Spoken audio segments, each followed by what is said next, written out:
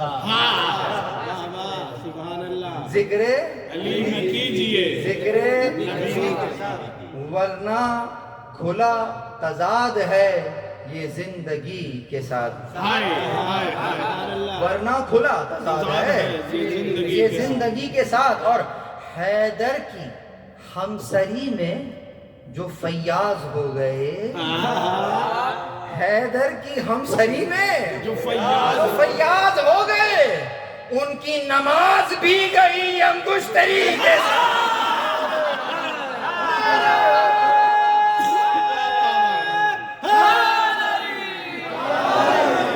ان کی نماز بھی گئی۔ یہ تم میں اور حیدر میں فرق ہے، وہ جب انگوٹھی دیتے ہیں تو ولایت مل جاتی ہے، تم نے کچھ ایسا کیا تو ولایت تو کیا ملی، نماز بھی ہاتھ سے چلی جاتی ہے۔ بس عزیزوں، یہ ہے وہ ولی کہ جو خدا نے ہمیں دیا۔ من کنتو کا اعلان یہی بتلا رہا، کل یہیں سے بات کو شروع کریں گے۔ بس عزیزوں، اس ولایت کے ساتھ جو لوگ آ گئے، اگرچہ ان پر بھی پہلو کل میں بیان کروں گا، لیکن آج کچھ ایسے اولیاء کا تذکرہ کہ یقیناً یہ تو ولی ہیں۔ توجہ، ان کا کمال کیا ہے؟ کمال یہ نہیں ہے کہ یہ خود ولی ہیں، وہ تو ہیں ہی ولی۔ کمال یہ ہے کوئی ان کے دروازے پر آ جائے، یہ اسے بھی ولی کر دیتے ہیں۔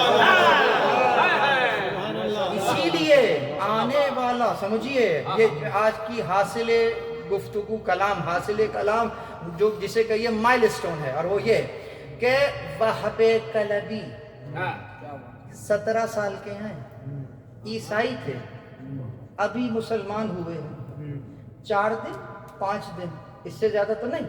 اور کیا ہوا ہے؟ توجہ، 17 سال کے وہب کلبی جو ابھی ابھی مسلمان ہوئے، جب شہادت کے بعد زیارت نامہ لکھا گیا امام 5ویں اور 6ٹھے امام کی زبانی، تو جو سلام کیا گیا وہ یوں کیا گیا، السلام علیکم یا اولیاء اللہ،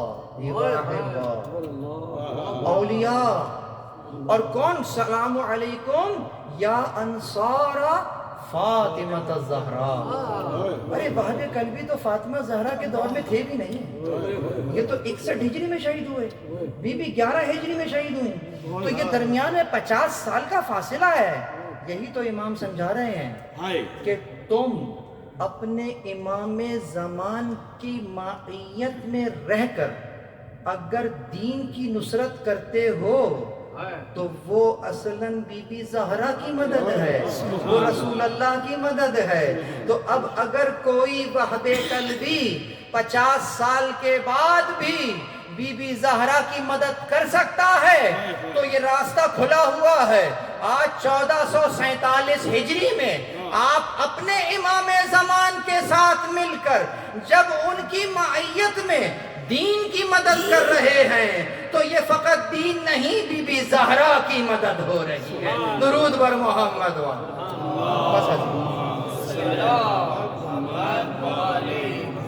کیسے کیسے اصحاب تھے جو جمع ہو گئے، اللہ اکبر۔ کہ فخر فرمایا امام نے کہ جیسے مجھے ملے ہیں ایسے نہ مجھ سے پہلے کسی کو ملے ہیں نہ بعد میں۔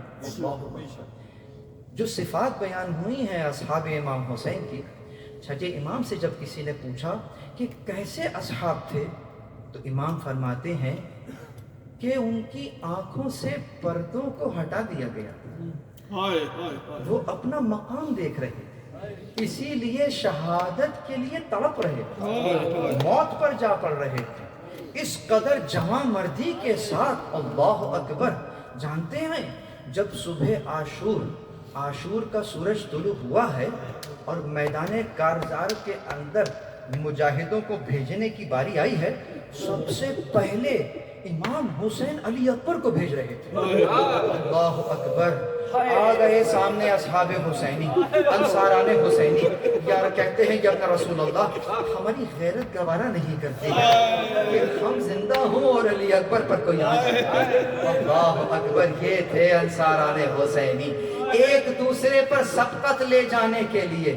کوئی کہتا تھا میں پہلے جا رہا ہوں، کوئی اس انداز سے. توجہ رکھیے، اتنی شجاعانہ انداز سے ہر شجاع مجاہد نے اپنا کردار ادا کیا ہے. شب عاشور کے وہ واقعات ہمیں ملتے ہیں کہ جب نافع بن ہلال اور حبیب اس انداز سے خیموں کا جائزہ لے رہے تھے کہ کان میں بی بی زینب کی آواز آ گئی کہ بھیا آپ نے اپنے اصحاب کا امتحان لے لیا ہے کہ کل کوئی آپ کو چھوڑ کر تو نہیں چلا جائے گا. اللہ اکبر. یہ جملہ نافع نے سنا، واپس آ کر بیان کیا کہ غضب ہو گیا کہ بی بی نے، شہزادی نے یہ جملہ کہا ہے کہ آپ کا اتنے امتحان لے لیا کہ نہیں لے لیا. بس یہ سننا تھا. تمام اصحاب امام کے سامنے جمع ہو گئے، تلواروں کو بینے. مولا آپ حکم کیجئے، ہم اپنی گردنیں اپنے ہاتھ سے کاٹ کے آپ کے قدموں میں ڈال دیتے ہیں. بس عزیزوں، جب اس انداز سے میرے مولا نے سب کو دیکھا، اب سب کو اپنا مقام بھی دکھانا شروع کر دیا. تمہارا مقام یہ ہے، تمہارا مقام یہ ہے. بس عزیزوں، جب عاشور کا سورج بلند ہوا، جب اس انداز سے اصحاب حسینی نے لڑنا شروع کیا، بس بہت سے اصحاب ہیں، چند کا تذکرہ کروں گا. کون؟ حبیب ابن مظاہر. اللہ اکبر. کون ہیں؟ کوفے میں رہتے ہیں نا. کس انداز سے میرے مولا نے خط لکھ کر بلایا اور کیا انداز اپنایا ہے. قاصد آیا ہے سامنے، خط لے کر آیا ہوں. خط لے کر جیسے ہی پڑھا تو چہرے کی رنگت بدل گئی. زوجہ سے کہتے ہیں حسین کا خط آیا ہے. تو زوجہ کہتی ہیں کیا لکھا ہے؟ کہا مدد کے لیے بلایا ہے. تو سوچ کیا رہے ہو؟ کہا سوچ رہا ہوں جاؤں یا نہ جاؤں. اللہ شہید مظلوم حسین کی مظلومیت کو دیکھ جب زوجہ نے یہ سنا کہ سوچ رہا ہوں جاؤں یا نہ جاؤں، کہا میرا مولا تمہیں مدد کے لیے بلا رہا. نہیں جا سکتے ہو تو مجھے کہو، میں مدد کے لیے. اللہ اکبر. عزیزوں، ارے حبیب کی آنکھوں میں آنسو آ گئے. اے مومنہ، میں تو تیرا امتحان لے رہا تھا، بلا حسین مجھے یاد کرے. کوفہ کی ناکہ بندی ہے، بہت مشکل حالات ہیں. بس اسی انداز سے رات کی تاریکی میں غلام کو تو پہلے ہی بھیج دیا، سواری کو تیار رکھو میں آ رہا. بس اس انداز سے جب میرا حبیب اس انداز سے کربلا جانے کے لیے جب سواری کے قریب آئے، کیا سنا؟ غلام کہہ رہا کہ اب تک اتنی دیر ہو گئی ہے، میرا آقا آیا نہیں ہے. عزیزوں سمجھو، کہتا ہے اگر نہیں آئے تو اے سواری میں تجھ پر سوار ہو کر اپنے مولا. حبیب نے کہا میرے مولا پر کیا وقت آ گیا. ارے غلام آقا پر سبقت لے رہے ہیں. بس عزیزوں، حبیب نے کربلا میں نواسۂ رسول کی مدد کی، وہ جہاد کیا، وہ جہاد کیا. امام حسین علیہ السلام نے یہ جملہ کہا، تم نے حق ادا کیا جیسے مومن آل فرعون نے خطاب کیا تھا. اے حبیب تم نے بھی ویسا ہی خطاب کیا. بس عزیزوں، لیکن لڑتے لڑتے کتنا لڑتے، تھک گئے، زخم کھائے. اتنے میں ایک تمیمی نے نیزے سے حبیب پر وار کیا. بس یہ وار کا ہونا تھا، حبیب گھوڑے سے زمین پر آئے. حسین ابن تمیر نے بڑھ کر سر قلم کر دیا. بس عزیزوں، اس انداز سے حبیب کے سر کو گھوڑے کی گردن سے باندھ کر پھر لے کر جایا گیا تھا. یہ چند سر ہیں جو گھوڑے کی گردن سے بندھے ہیں. جب گھوڑا سن کو اٹھاتا تھا تو سر پر وار ہوتا تھا. اس انداز سے رسول اللہ کے نواسے کا محافظ، اس انداز سے ابن زیاد کے عزیزوں یہ اس انداز کو اپنایا. دوسرے ناصر کی سمجھیے کہانی کو سنیے. زہیر ابن قین، اللہ اکبر، کیا نام ہے، کس انداز سے اپنے مولا پر فدا ہوئے ہیں. زہیر ابن قین اگر دیکھا جائے تو بہت ثروت مند تھے، لیکن جب مولا کی مدد کا وقت آتا ہے اپنے کاروبار کو ختم کر دیتے ہیں. حسین پر سب قربان ہے. اللہ اکبر، اس انداز سے خود کو اپنے مولا پر وار دیا. وہ جنگ کی کہ میرے مولا نے بھی داد شجاعت دیا. اس کے بعد شہادت کی منزل آئی. میرے مولا نے سر کو اپنے زانوں پہ رکھا. کتنے خوش نصیب تھے وہ اصحاب. سعید کی ہی بات سن لیجئے. میرا مولا نماز پڑھ رہا ہے، نماز کے سامنے میرے مولا کے سامنے کھڑے ہوئے ہیں. تیر آتے جاتے ہیں، اپنے سینے پر روکتے جاتے ہیں. جب میرے مولا کی نماز تمام ہوئی، سعید لہو لہان ہو کر زمین پر گرے. میرے مولا سرانے پہنچے، سر کو اٹھایا، زانوں پہ رکھا. میں کہوں گا اے اصحاب حسینی، یہ تمہاری قسمت ہے کہ آخر وقت میں تمہارا سر تمہارے امام کے زانوں پر ہوتا ہے. لیکن اپنے مولا کی غربت کو دیکھنا. جب آخری وقت آئے گا، سرحان شمر کا خنجر ہوگا، 13 ضربوں سے سر کو اتارا جائے گا، نیزے پر چڑھایا جائے. انا للہ و انا الیہ راجعون. وسیعلم الذین ظلموا ای منقلب ینقلبون. پروردگار ماتم حسین چھاؤں پیش عذاب میں ضرور